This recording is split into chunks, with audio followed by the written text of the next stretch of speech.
এই গরমে শরীর ও মন ঠান্ডা করতে সুজি ও লাউ দিয়ে একটা স্বাস্থ্যকর টিফিন রেসিপি আপনাদের সঙ্গে শেয়ার করতে চলেছি, যা দীর্ঘক্ষণ পেট ভালো রাখবে আর শরীরের জন্যও ভালো।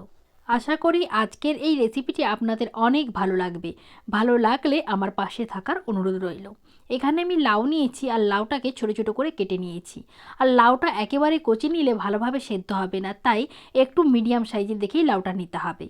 এইদিকে একটা কড়াইয়ের মধ্যে আমি 1 প্যাকেট সুজি দিয়ে দিচ্ছি। এখানে 1 বাটির মতো সুজি আছে। সুজিটাকে শুকনো কড়াইতে হালকা করে ভেজে নিতে হবে, যতক্ষণ পর্যন্ত না সুজির কাঁচা গন্ধটা চলে যায়। আপনারা চাইলে এখানে সুজিটা ঘি দিয়েও ভেজে নিতে পারেন, তখনও খেতে ভালো লাগবে। আমি এখানে শুকনো কড়াই সুজিটাকে ভালো করে ভেজে নিচ্ছি। দেখুন, সুজিটা আমি ভালো করে ভেজে নিয়েছি, একটু লালচে করে ভাজতে হবে, তাহলে এই সুজির রেসিপিটি খেতে বেশ ভালো লাগবে। এখন সুজিটা একটা পাত্রের মধ্যে নামিয়ে নিচ্ছি। আবারও ওই কড়াটা গ্যাসের মধ্যে বসিয়ে দিয়েছি আর এর মধ্যে কুচিয়ে রাখা লাউটাকে দিয়ে দিচ্ছি। কিছুটা পরিমাণ জলও দিয়ে দিচ্ছি। একটু ভালো করে মিশিয়ে একটা ঢাকা চাপা দিয়ে লাউটাকে ভালো করে সেদ্ধ করে নিতে হবে, গ্যাসের ফ্লেমটা হাইতে রেখে। দেখুন, লাউটা ভালো করে সেদ্ধ করে নিয়েছি। আর লাউটা যত কচি হবে, লাউটা কিন্তু সেদ্ধ হতে অনেকটাই সময় লাগবে। যদি একটু মিডিয়াম সাইজের হয় তাহলে কিন্তু লাউটা খুব তাড়াতাড়ি সেদ্ধ হয়ে যাবে। দেখুন, লাউটা ভালোভাবে সেদ্ধ হয়ে গেছে। এখন একটা স্প্যাচুলা দিয়ে এরকম চেপে চেপে লাউটাকে ঘেটে দিচ্ছি। দেখুন, পুরো লাউটা আমি ভালো করে ঘেটে নিয়েছি। এইবার এর মধ্যে দিয়ে দিচ্ছি আমি দুধ। এখানে আমি দুধ দিচ্ছি 500 একটু বেশি, মানে 600-র মতো। আমি এখানে গরুর দুধ ব্যবহার করেছি, আপনারা চাইলে এখানে প্যাকেট দুধও ব্যবহার করতে পারেন। এতে স্বাদটাকে আরেকটু বাড়ানোর জন্য আমি এখানে 2 চামচের মতো গুঁড়ো দুধ দিয়ে দিচ্ছি। এতে রেসিপিটি খেতে বেশ ভালো লাগবে। আর দুধটাকেও ভালো করে মিশিয়ে নিচ্ছি।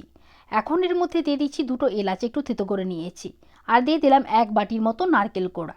দিয়ে দিচ্ছি 6 থেকে 7টা কাজু বাদাম ভেঙে দিয়েছি। আর দিয়ে দিলাম ভেজে রাখা সুজি। এইবার এই সব কিছু ভালো করে মিশিয়ে নিতে হবে। এই গরমে আমরা সবাই রিচ বা তেল জাতীয় খাবারটাকে এড়িয়ে চলতে চেষ্টা করি, আর চেষ্টা করি কিছু হেলদি খাওয়ার।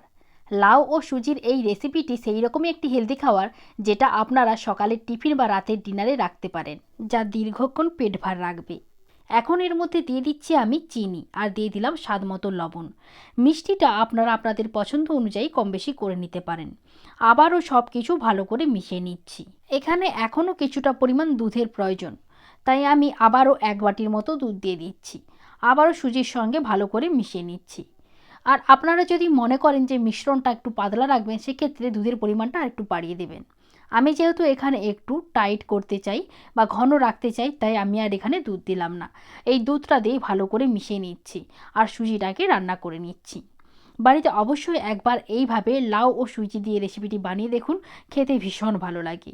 সবশেষে এর মধ্যে অল্প একটু ঘি দিয়ে দিচ্ছি। আবারও ভালো করে মিশিয়ে নিচ্ছি। ঘি দিলে এর ফ্লেভারটা একটু বেশ ভালো লাগে। লাউ ও সুজির এই স্বাস্থ্যকর রেসিপিটি আমার একেবারেই রেডি। এইবার একটা বাটির মধ্যে পরিবেশন করে নিচ্ছি। আর দেখতে ভালো লাগার জন্য ওপর দিয়ে একটা চেরি ও একটা কাজু বাদাম দিয়ে দিচ্ছি। আর বাড়িতে বানিয়ে থাকলে রেসিপিটি কেমন লাগলো অবশ্যই কমেন্ট করে জানাতে ভুলবেন না। আজকের মতো ভিডিওটি আমি এখানেই শেষ করছি। সবাই ভালো থাকবেন, সুস্থ থাকবেন। ধন্যবাদ।